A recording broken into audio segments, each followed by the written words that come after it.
¿Qué tal, chicos? ¿Cómo están? Muy buenas tardes. Los saluda el profesor Edgar Pizarro Sologuren del curso de Historia Universal, ¿sí? Y el día de hoy estaríamos viendo el tema de la civilización islámica o también llamada como la civilización musulmana, ¿sí? Bien, chicos, vamos a empezar. Pero antes de eso, veamos lo siguiente. ¿Qué podemos apreciar en la imagen? Algunos dicen, profesor, veo mucha gente. Claro, obviamente hay un montón de gente. Pero ¿qué más puedes observar? Algunos dicen, profe, veo algo cuadrado. Claro. Ese algo cuadrado que tú ves se le conoce como el templo de la Kaaba. Profesor, ¿qué es eso, profesor? El templo de la Kaaba es aquel lugar donde se encuentra una piedra, ¿sí? Conocida como la Kaaba, que según la leyenda se dice que esa piedra cayó del universo y cuando cayó del universo, esta piedra estaría siendo aquella que absorbería los pecados del mundo. Es por ese detalle que los musulmanes tienen como principal, en este caso, cultura, como principal tradición visitar esa piedra de la Kaaba, conocido como la ciudad de la Meca, porque es en la ciudad de la Meca donde se encuentra esa piedra. Y cada vez que lo hacen, pues purifican sus almas. Ahora, algunos dicen de que alrededor de esa Meca, alrededor de esa piedra sagrada, ¿sí? Alrededor de esa piedra sagrada, se encuentran las pisadas de Abraham, el patriarca de los hebreos, se encuentran algunos contactos con Moisés, ¿sí?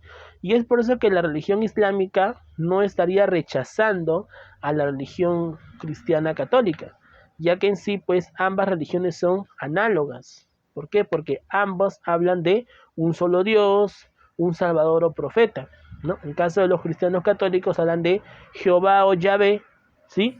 Y su hijo Jesucristo sería el principal hijo salvador. Mientras que en la religión musulmana, el único Dios para ellos sería Alá, y el único profeta que fue escogido directamente por Alá sería Mahoma. Y este hombre, Mahoma, estaría difundiendo la religión islámica por el resto del mundo, ¿sí? Entonces, por eso podemos apreciar esta piedra, conocida como la Kaaba, como aquella donde estaría originándose la religión islámica, ¿sí? Muy bien, chicos, vamos a empezar entonces para ver el tema y puedas entender el proceso de la historia, ¿sí? Veamos. Vayamos por acá. Vamos a ver la ubicación geográfica. Cuando hablamos acerca de la ubicación geográfica, ¿a qué nos referimos? Nos referimos al lugar donde se encuentra, en este caso, la dinastía o la civilización musulmana o islámica. Vamos a ver por aquí de que esta región que está por aquí se le conoce como la península arábiga, que se encuentra entre las costas del Golfo Pérsico. El Golfo Pérsico es esto de aquí. Se encuentra lo que es el Mar Rojo y el Mar Mediterráneo, ¿sí? Vamos a verlo por acá un poquito más amplio. Vamos a ver de que en esta región sería el lugar donde se encontraría la expansión de los musulmanes. Esta parte, vamos a ver por acá, esta región sería la península arábiga, esto es el Golfo Pérsico, esto es el Mar Rojo y esto sería lo que es el Mar Mediterráneo. Los musulmanes o árabes serían aquellos que se van a dedicar principalmente a la actividad comercial y estos van a utilizar el mar Mediterráneo como principal lugar de comercio.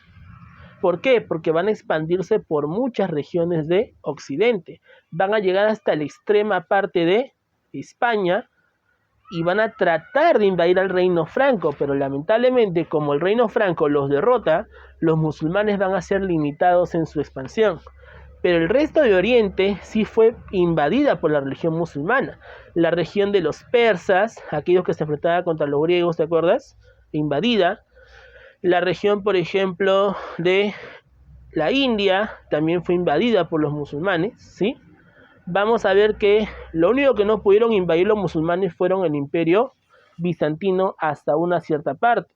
Pero a partir del año 1453, una tribu o una dinastía proveniente de la religión musulmana, los turcos otomanos, lograron invadir, en este caso el imperio bizantino, y se apoderaron de esta región de los Balcanes, convirtiéndola como el imperio turco otomano.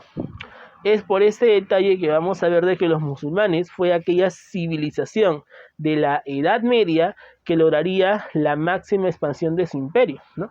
Mira cuánto fue la expansión imperial de esta civilización.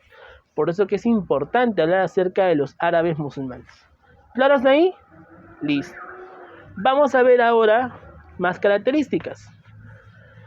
El término Islam se refiere en este caso a la religión, ya que se llama, ojo, una cosa es árabes, otra cosa son los islámicos. Los árabes solamente son aquellos habitantes de la región de Arabia, porque ellos nacen en Arabia, por eso le dicen los árabes.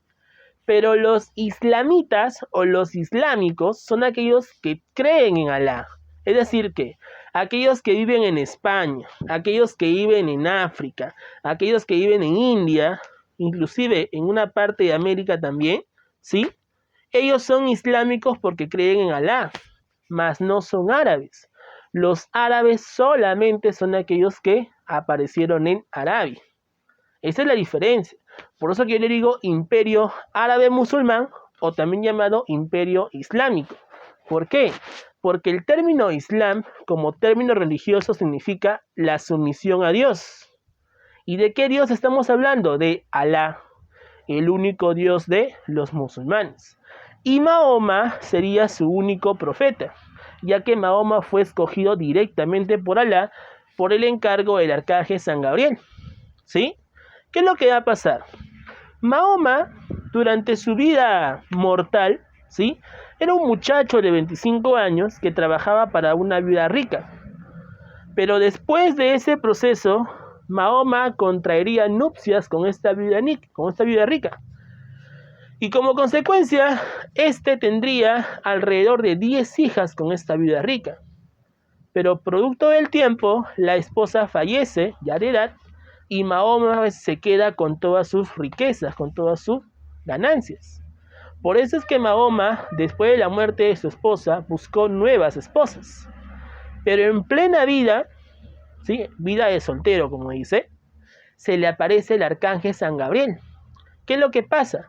El arcángel San Gabriel es enviado por Alá, el único Dios de los musulmanes, y le anuncia de que la única religión que debería existir es la religión islámica. Mahoma le dice, ¿y qué es el Islam? El arcángel le responde, Islam significa ser sumiso a Dios. ¿Y quién es Dios? El arcángel le dice, Alá, tu único Dios. Tú tienes la misión de difundir la religión islámica y debes jurar con tu vida de que serías el primer y único profeta que estaría difundiendo nuestra religión. Tú eres el elegido, le dicen a Mahoma. Y desde ese momento, Mahoma, que se encontraba en la ciudad de la Meca, aquel lugar donde se encuentra la piedra sagrada, la Kaaba que te comenté hace un momento, estaría difundiendo la religión islámica. Pero el problema es de que cuando Mahoma difunde la religión islámica, en la Meca habitaban otros reinos politeístas, que van a perseguir a Mahoma porque estaría siendo pues hereje entre sus creencias. Mahoma entonces termina siendo perseguido por este contexto y Mahoma huye de la Meca. ¿Hacia dónde? Hacia la ciudad de Medina. Esa huida de Mahoma de la Meca se le conoce como la Hégira. La Hégira sería aquel momento donde Mahoma, al huir de la Meca, ¿sí? Logra fundar su nueva capital de esa religión y de ese imperio. Y esa capital que estaría fundando Mahoma se llamaría Medina. En Medina, Mahoma, ¿qué es lo que hace? Logra unificar a los reinos que se encontraban en esa región y logra formar su califato. ¿Quiénes van a ser los califas? Los califas eran los discípulos de Mahoma, escogidos por y estarían representando a Mahoma después de su muerte. ¿Sí? Estos califas, esa palabra es una conocida, ¿sí? Califa. Estos califas serían aquellos que estarían, en este caso, organizando grandes formaciones políticas, conocido como los califatos, o también conocido como los imperios que van a formarse, cunas del imperio, ¿sí? Y es en ese momento donde los califatos más importantes que van a aparecer son el califato ortodoxo perfecto, el califato omeya y el califato abásida. ¿Estamos? Es por ese detalle entonces de que desde que Mahoma fallece, se fundan los califatos, ¿sí? Los representantes de Mahoma, quienes se van a encargar de lograr la máxima expansión del imperio árabe musulmán o el imperio islámico. ¿Claro hasta ahí? Listo. Entonces, ya sabemos quién es Mahoma. Ahora, también encontramos que todo este proceso, toda esta historia, se encuentra ¿en dónde? Se encuentra evidenciado en el Corán, este libro que está por aquí. ¿Y qué es el Corán? El Corán sería el libro sagrado, ¿sí? Donde se encontraron todas estas escrituras principales, así como la Biblia, pero también sería un libro jurídico, ya que en este Corán se encontraban las normas, ¿sí? De la sociedad musulmana. Por ejemplo, en el Corán se menciona de que como Mahoma fue el primer varón escogido por Alá, la sociedad se representaría a través del patriarcado. ¿Eso qué significa? Que el varón sería aquel que tendría el control de la política y la mujer sería sumisa ante el varón. ¿Y qué dice el Corán? Que el varón podía tener de una a más esposas. Se cumple lo que es la poligamia. Por eso que los musulmanes tienen muchas esposas. Es más, inclusive hasta menores de edad pueden convertirse en esposas de cada varón musulmán. Por ese detalle vamos a ver de que los musulmanes en sí pues tienen esta tradición de tener muchas esposas. Ahora, el cumplimiento de la norma dice de que la esposa tiene que convivir con las demás y también este esposo podría tener a sus concubinas, es decir, mujeres que van a vivir dentro de la casa de este varón, y las mujeres tenían que respetar la voluntad de su esposo, ya que su esposo en sí es un ser totalmente importante, es un ser bastante sagrado con respecto a estas escrituras religiosas. ¿Me dejo entender? Entonces vamos a ver de que la mujer tiene que ser sumisa ante su esposo. Así como todos son sumisos ante Alá, la mujer tenía que ser sumisa ante su esposo. Pero esta mujer no podía vestirse como ella quiera, ya que según el Corán se dice que la mujer debe vestir tapada y la única parte que podría observarse de una mujer serían sus ojos, ya que la mujer tiene que mantenerse pues no pura para su esposo. Y hay de aquella que no respete esa norma, termina siendo apaleada. Y si esta mujer se le encontraba infraganti cometiendo el adulterio, o sea, sacándole la vuelta a su marido, castellano, ¿sí? Era apedrada. Entonces vamos a ver de que este Corán no solamente es un libro sagrado, sino que también es un libro jurídico, donde se respetan las normas de la religión árabe musulmán o la religión, bueno, el imperio árabe musulmán o la religión islámica, ¿sí? Muy bien, sigamos. Vamos a ver entonces la parte de las generalidades, ¿sí? Lo que tiene que estar copiado en tu cuaderno, ¿sí? Vamos a ver primero la ubicación geográfica. Ya te comenté de que los árabes musulmanes, ¿dónde aparecieron?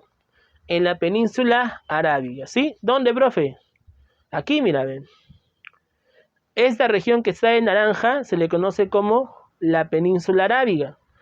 ¿Entre qué costas se encuentra el imperio árabe musulmán? Entre las costas del Golfo Pérsico, las costas del Mar Rojo y el Mar Mediterráneo, ¿sí? Todo esto es la región principal donde estaría apareciendo el imperio árabe musulmán, ¿sí? Listo. Ahora, ¿desde hace cuánto tiempo existe, en este caso, este imperio árabe musulmán? A partir del año 622 después de Cristo hasta el año 1256. Pregunta, ¿por qué los árabes musulmanes aparecieron en el 622? ¿Te acuerdas? Porque desde el momento donde Mahoma huye de la Meca, ¿sí? Se inicia el periodo islámico. Por lo tanto, ese momento conocido como la Hégira, la huida del profeta, al iniciarse en el año 622, se inicia, en este caso, el imperio árabe musulmán. ¿Y hasta cuándo estaría desarrollándose ese imperio árabe musulmán? Hasta el año 1256 después de Cristo, porque sectas musulmanas van a formar otras sectas, van a fusionarse con otras sectas, originando a los turcos, tanto selyúcidas como los otomanos. ¿Estamos? Entonces vamos a ver que la religión islámica se va a ir fusionando con otras culturas, originando a los turcos. ¿Sí? A nivel económico, los musulmanes desarrollaron una actividad netamente comercial. Fue la actividad más importante con respecto al término económico. Te dije que los musulmanes van a desarrollarse entre las costas del Mar Rojo, entre las costas del Golfo Pérsico y el Mar Mediterráneo, siendo el Mediterráneo la zona más importante para el comercio musulmán. ¿Me dejo entender? También poseía una economía agrícola, ya que estaría cosechando grandes reservas de algodón, arroz, caña de azúcar, café, etc. El algodón lo traía de la India, porque la India fue conquistada por los musulmanes, el arroz del sur de China, la caña de azúcar también, el café lo traería también de la región de Oriente y una región de Occidente, la región de Europa Occidental, ¿sí? También desarrollaba una actividad manufacturera en la construcción de armas de acero, porque los musulmanes fueron también militares, y es por eso que van a formar un gran imperio, van a lograr su máxima expansión. Y también estarían fabricando lo que es las alfombras como atractivo hogareño, ¿no? Bien, vamos a ver que ahora, a nivel político, los musulmanes estarían formando los califatos. Pregunta, ¿qué eran los califatos? Los califatos vienen a ser la organización política donde los califas, los sucesores de Mahoma, estarían dirigiendo una monarquía teocrática, ¿cierto? De carácter centralista y absolutista. El califa es la máxima autoridad del imperio, que también es llamado como el sultán. Ahora, después de los califas aparece el emir, fundando los emiratos. El emir era un jefe militar delegado del califa, era escogido directamente por el califa, era su mano derecha. Encontramos la shura, conocido también como el consejo consultivo, donde el sultán o el califa tenía que consultar con este consejo para tomar decisiones políticas. Y el gran visir sería el primer ministro quien administra el gran ejército de estos califatos. ¿Estamos? Vamos a ver ahora, en este caso, los aportes o las manifestaciones culturales con respecto a el imperio árabe musulmán. En primer lugar encontramos la arquitectura musulmana. ¿Qué es lo que pasa? Los musulmanes construyeron una serie de edificaciones. En este caso encontramos a los templos, conocidos como las mezquitas, ¿sí? Encontramos los alcazabas, que eran las fortalezas, y los alcázares, que eran los palacios. Ahora, ¿qué características presenta la arquitectura musulmana?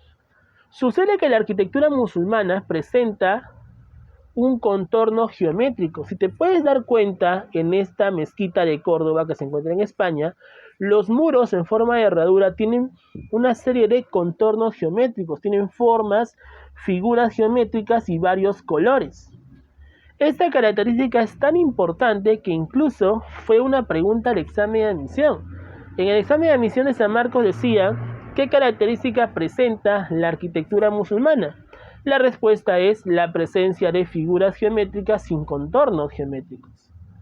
Entonces, date cuenta que una pregunta de examen de admisión lo acabas de ver hoy en día con este tema. Y como tú eres un alumno muy capo en la institución APU, pues al toque lo vas a hacer, señor. Así es. Con respecto a las mezquitas, vamos a ver que una de las mezquitas más importantes sería la Cúpula de la Roca, esta de aquí.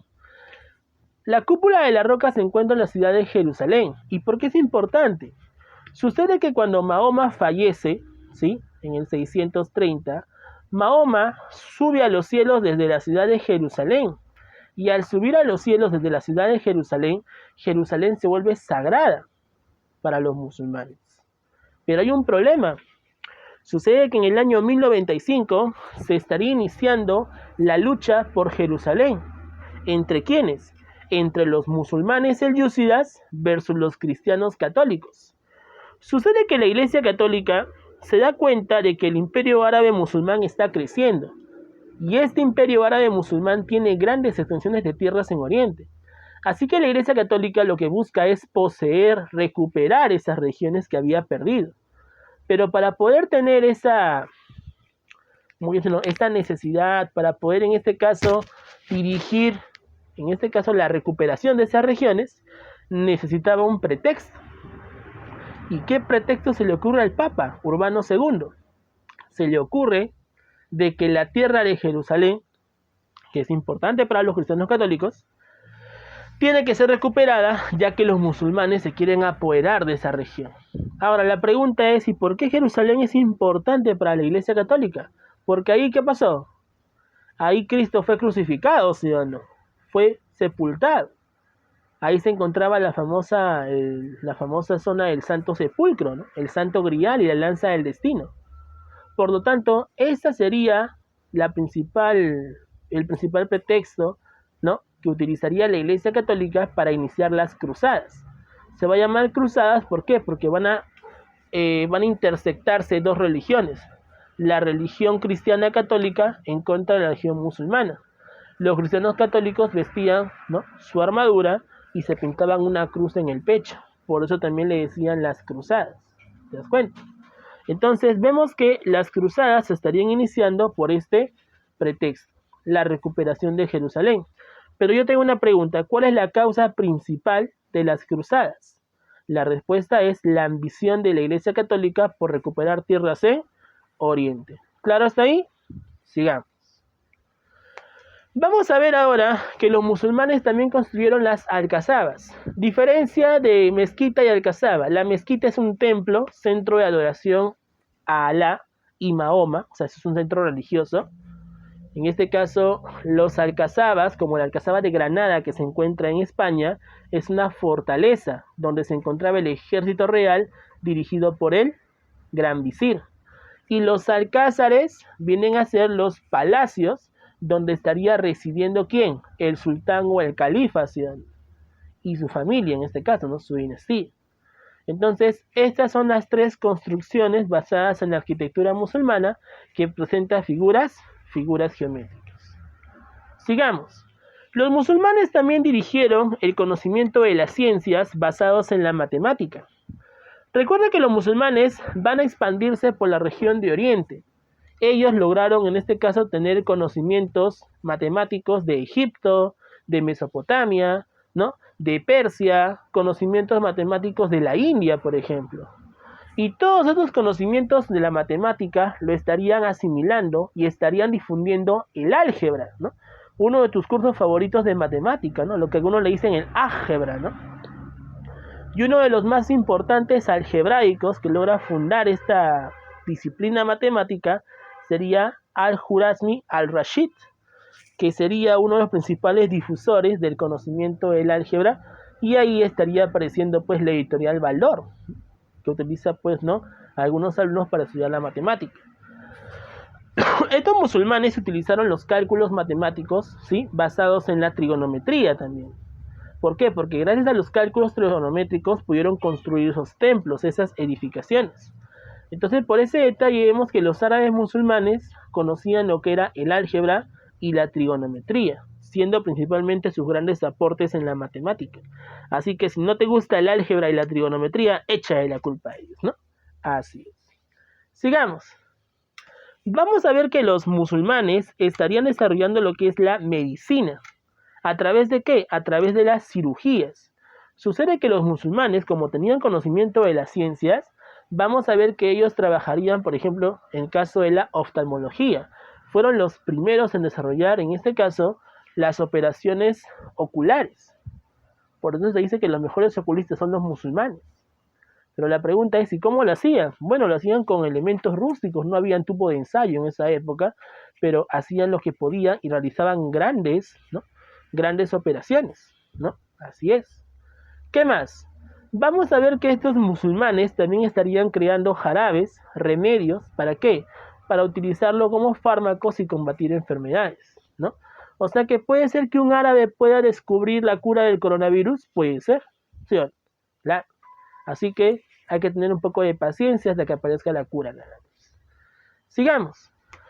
Los musulmanes también desarrollaron lo que es la química, basada en la alquimia, la búsqueda del conocimiento científico, donde la ciudad de Avicennas y Averroes sería la capital de las ciencias, donde se desarrolla lo que es la búsqueda de la química, la alquimia, buscándose la piedra filosofal, que supuestamente tenía el elixir de la vida.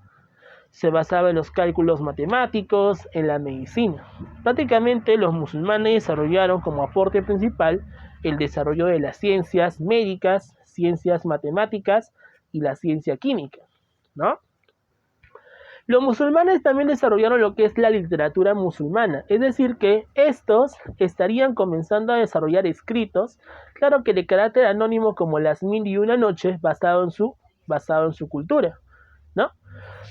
Esta obra es importante porque sería la primera recopilación literaria donde se narraría todo este contexto basado en su cultura musulmana, ¿no? Y ya tu profesor de literatura te contará en su respectivo tiempo, ¿sí? Bien, vamos a ver entonces otro esquema que debe estar en tu cuaderno. Recuerda que donde diga esquema para el cuaderno es lo que tiene que estar copiado en tu cuaderno. Lo demás, si gusta, lo puedes imprimir y lo puedes pegar en tu cuaderno. Y si no, solamente tiene que estar copiado donde diga esquema para el cuaderno. ¿Estamos? Listo. Sigamos. Vamos a ver que como esta civilización, este imperio árabe musulmán, es netamente religioso, cumple fundamentos o pilares, conocidos como los pilares del Islam. Y estos fundamentos, estos principios, ¿cuántos eran? Eran 5 principalmente. ¿Cuáles eran esos 5 pilares? Encontramos, por ejemplo, el primer pilar, creer en Alá y Mahoma como único profeta, Alá como único Dios, Mahoma como único profeta. Tienes que ser sumiso ante Alá y la creencia en Mahoma como único profeta. ¿Qué más? Orar 5 veces en dirección a la Meca, desde que sale el sol hasta que se oculta. ¿Sí? ¿Qué más? La peregrinación a la Meca por lo menos una vez en la vida. ¿Sí? ¿Qué significa eso? Visitar la piedra sagrada, la piedra de la Kaaba, que se encuentra en la ciudad de la Meca. Y es en ese momento donde tú vas a poder, en este caso, purificar tu alma. ¿Sí? Así es. ¿Qué más? El ayuno y la limosna. El ayuno significa la ingesta de agua, el no consumo de carne. Los musulmanes en este caso incluso durante el Ramadán, que es una festividad sagrada parecida a la Semana Santa, donde se recuerda todo el proceso donde Mahoma comenzó a difundir el Islam, los musulmanes no pueden tener intimidad con sus parejas, ya que es un sacrilegio, es algo totalmente prohibido para los musulmanes durante un mes. Este Ramadán se da desde la 3ª semana de mayo hasta la 3ª semana de junio, dura un mes en este caso, ¿sí? Y en ese momento, en esa festividad, solo se consume agua, se come algunos snacks, algunas golosinas, ¿no? Que no tengan que ver nada con la carne, ¿sí? Porque la carne representa el pecado. Y durante este Ramadán, los musulmanes, que son grandes multimillonarios, porque son los amos y señores del petróleo actualmente, se dedican a contribuir con una pequeño tributo hacia los países más pobres del mundo. Prácticamente ellos colaboran parte de su riqueza, de su dinero, a los países más pobres del mundo, ¿no? Más paupérrimos del mundo, ¿no? Y esto sería como cumplimiento, pues, ¿no? De la solidaridad mundial. O sea que los musulmanes en sí no son tan malos como lo pintan, ¿no? Claro. Pero vamos a ver de que sí tienen otro tipo de costumbres, otro tipo de cultura, ¿sí? Así es. Sigamos. Bueno, acá te he ilustrado los 5 pilares del Islam. Ya sabemos que el primero es creer en Alá y Mahoma. Alá como único Dios, Mahoma como único profeta. Alá en este caso, ¿qué cosa es? Alá viene a ser el Dios principal, ¿sí? En este caso, el único Dios de la religión musulmana. Y Mahoma sería su profeta que va a dirigir esta difusión del Islam. Orar 5 veces en dirección a la Meca, desde que sale hasta que se oculte el sol, ¿sí? En las imágenes puede ver todas las poses que hacen los musulmanes sobre una manta, ¿no? De color blanca, porque el blanco representa la pureza, y es en ese momento donde ellos rezan ante Alá y Mahoma. La peregrinación a la Meca, la visita ante esta piedra sagrada, ¿sí?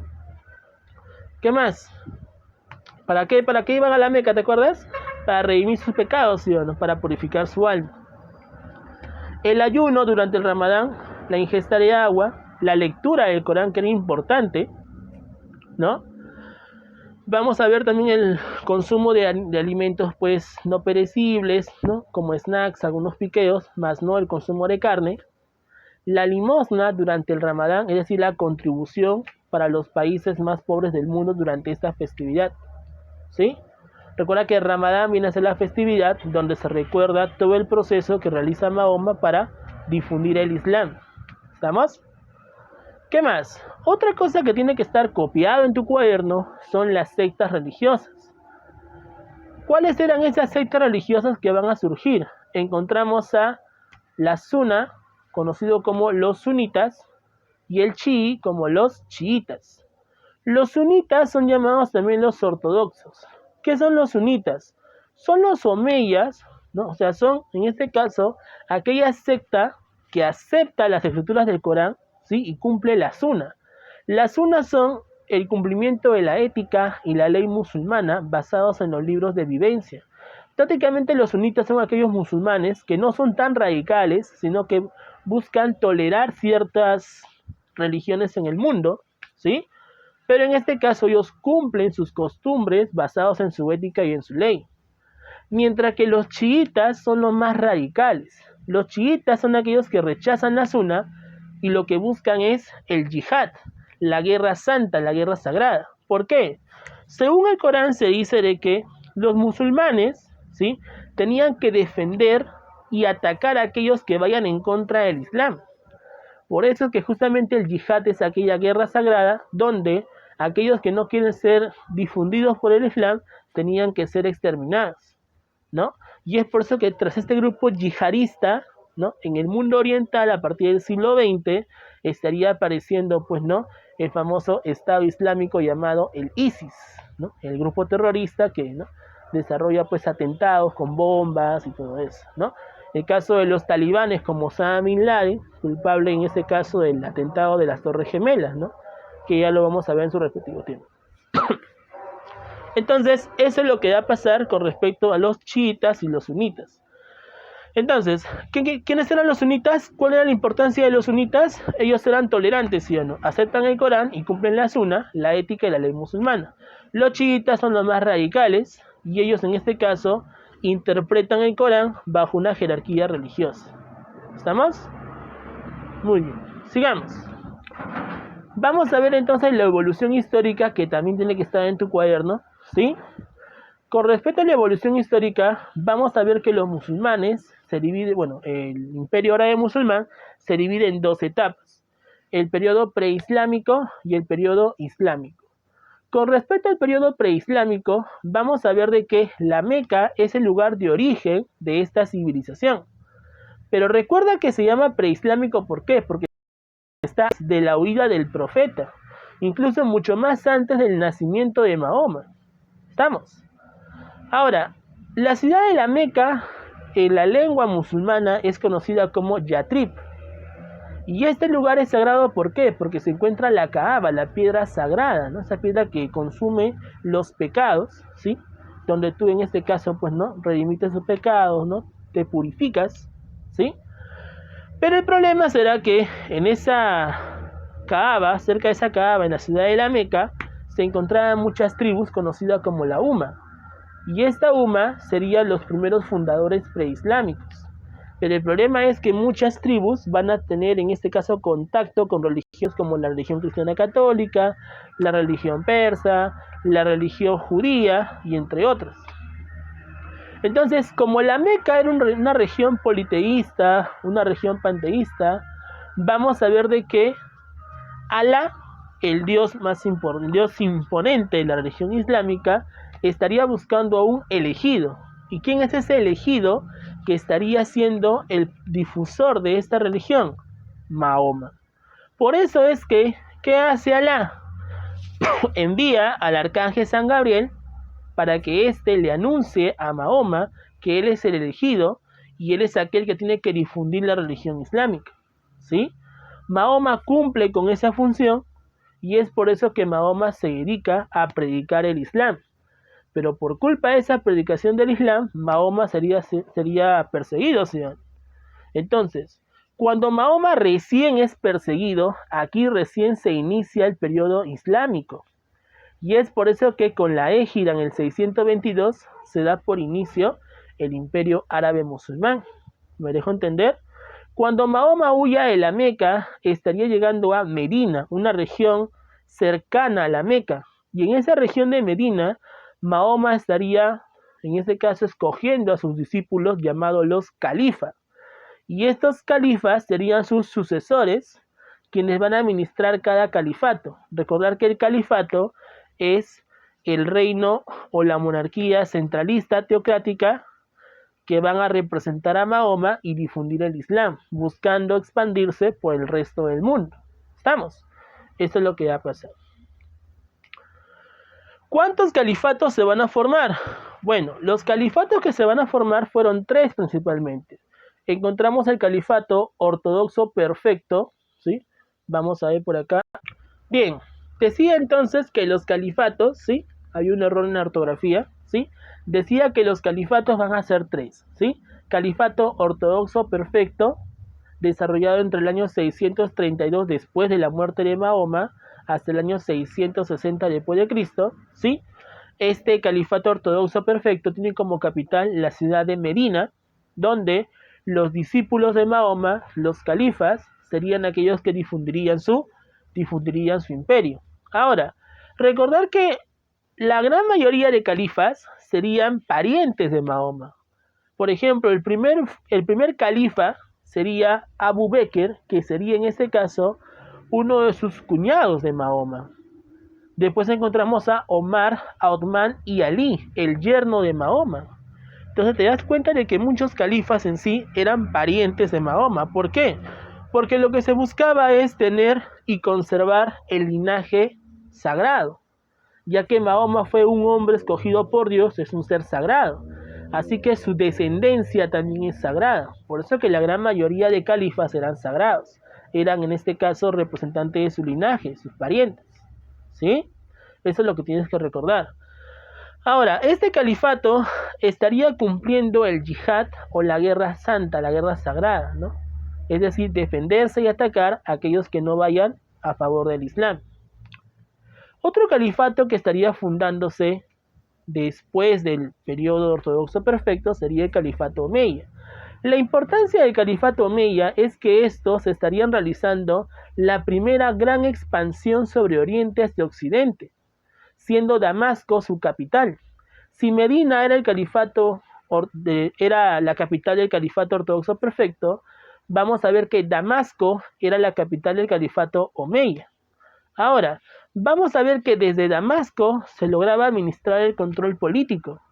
Y este califato sería aquel que estaría expandiéndose por toda la región oriental y occidental.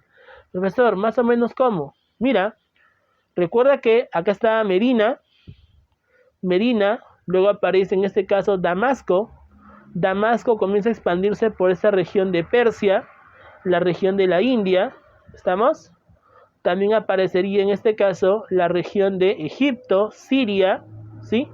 La región del norte de África, llegaría inclusive hasta la región de España, la península ibérica. Es por eso que los árabes musulmanes, ¿qué van a hacer? Estarían buscando la máxima expansión de todo su imperio. ¿Durante qué califato? El califato omeya. Entonces, recuerda, el califato omeya es aquel que inicia la primera gran expansión del imperio. Estos califas, este califato omeya, buscaba expandirse hasta el reino franco, pero el problema es que el reino franco los estarían derrotando los musulmanes en la batalla de Poitiers o la batalla de Tours. En esta batalla de Tours y Poitiers, ¿qué va a pasar? Los francos derrotan a los musulmanes, ¿sí? Y estos musulmanes son limitados en su expansión. Pero mira, todo esto de naranja sería la expansión de los musulmanes. Ahora, en esta región que está por acá, conocido como la región de los Balcanes, o antes, durante la Alta Edad Media, llamado el Imperio Bizantino, también sería invadido por los musulmanes. Sucede que en el año 1453, este imperio bizantino cae a mano de los turcos otomanos. Y estos turcos otomanos finalmente logran conquistarla y fundar el Imperio Turco Otomano. ¿Y hasta cuándo duraría en este caso el Imperio Turco Otomano? Hasta el fin de la Primera Guerra Mundial. O sea, más o menos ¿hasta cuándo? Hasta 1919. Saca tu cuenta. De 1453 a 1919 sería la duración de este Imperio Turco Otomano. ¿Te das cuenta? Eso es lo que va a pasar.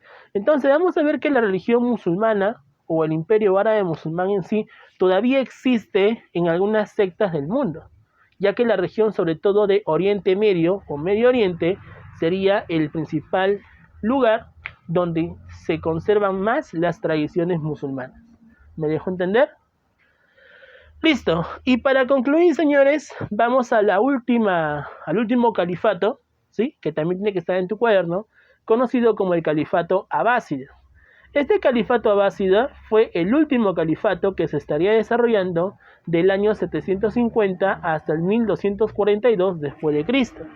¿Qué es lo que va a pasar? Sucede que en este califato se realiza el máximo esplendor cultural, comercial y la expansión urbana. Es decir que se van a ir formando más ciudades, más sectas, más urbanizaciones. Y la capital de este califato sería la ciudad de Bagdad, donde el califa Abu Abbas logra la máxima expansión, difundiendo en este caso la característica comercial, la característica religiosa y también la máxima expansión del Imperio Árabe Musulmán. Claro está ahí, chicos, con respecto al tema. ¿Hay algunas preguntas aquí? Bueno, vamos a ver entonces por acá las preguntas correspondientes a el tema. Vamos a tu dirigida. Sacamos la dirigida, por favor. Sacamos la dirigida y vamos a las preguntas. A ver, primera pregunta dice: ¿los árabes son un pueblo de origen? Bueno, si los árabes aparecieron en la región de la Meca, esa región de la Meca era una región semita, porque era cercana a la región de Mesopotamia. Por lo tanto, la clave de la 1 sería la letra A. Siguiente. El dios del Islam es, bueno, ya sabemos, ¿no? El dios del Islam, ¿sí? Sería Alá. Por lo tanto, la clave sería la letra C. 2C. 3. ¿El Islam qué significaba? ¿Te acuerdas? Sumisión a Dios. Por lo tanto, la 3 sería la letra C. 4. ¿El texto sagrado del Islam es el Corán, sí o no? Claro. Siguiente. La oración es uno de los principales pilares del Islam, por lo que se obliga a los creyentes a orar hasta 5 veces al día, mirando dirección a la Meca, ¿sí o no? Porque la Meca, ¿qué cosa es? Es el lugar sagrado, ¿sí o no? Donde se encuentra la Kaaba, la piedra sagrada, la piedra santa. Por lo tanto, la número 5 sería la letra E, la Meca. Siguiente, de las siguientes alternativas, señale cuál no corresponde a los llamados 5 pilares del Islam. A ver, pregunta, ¿el ayuno? Sí es. La fe, por supuesto. La creencia en Alá como único Dios y Mahoma como único profeta. La limosna, sí. La contribución en dinero. La peregrinación a la Meca, por supuesto, por lo menos una vez en la vida. El tabernáculo no tiene nada que ver. Por lo tanto, ¿cuál sería la clave? La letra D. Siguiente, 7. La razón por la cual se producirá la égira, la huida de Mahoma de la Meca al oasis del Yaltrib, será, pregunta, ¿por qué Mahoma huye de la ciudad de la Meca? Porque estaba siendo perseguido, ¿sí o no? Entonces, ¿cuál sería la clave? Vamos a ver. La A dice, ¿su nueva fe solo trae a los esclavos? No. Los coreyitas lo ven como una amenaza. Claro, los coreyitas vienen a ser los reyes de la región de la Meca. Y como ven que la religión de Mahoma es una amenaza para sus creencias, estos los persiguen. Y esa persecución, ¿cómo se va a llamar? La égiración. Claro. Por lo tanto, la clave de la 7 sería la letra B. Los coreyitas lo ven como una amenaza. Siguiente, 8. Es considerada como la mezquita más importante del mundo islámico. Bueno, ¿cuál es el templo más importante? El templo más importante es el templo de la Kaaba, ¿sí o no? Ya que es visitada por todas las sectas musulmanas. Siguiente, en su expansión los árabes llegaron a conquistar la actual. Bueno, de todas las alternativas la respuesta sería España, ya que España cae producto de la invasión musulmana. Es más, tú sabes que España es nuestra madre patria, ¿sí o no? Como nuestra madre patria, nuestra lengua castellana en sí tuvo ciertas derivaciones de algunos términos musulmanes o árabes. Por ejemplo, todo término que empiece con al es un término musulmán. Por ejemplo, alférez, álgebra, alquimia, alcazaba. Todas las palabras que empiecen con al son arabismos. Ya tu profesor o tu profesora de lengua te va a ir comentando acerca del multilingüismo, conocido como los arabismos, debido a la expansión y la invasión de los musulmanes a la región de España. ¿Sí? Muy bien. Entonces la clave sería la letra C, España. La última y nos vamos. Dice, la arquitectura musulmana permitió conocer sus templos con el nombre de... Pregunta, ¿cómo le decían a los templos de los musulmanes? Las mezquitas. Por lo tanto, la clave sería la letra E. Listo, muchachos. Entonces, esto sería con respecto al tema de la civilización musulmana o los árabes, ¿sí? Espero que te haya agradado el video, ¿sí? Nos vemos hasta la próxima clase, ¿sí? Y conmigo será hasta la próxima vez. No te lo pierdas.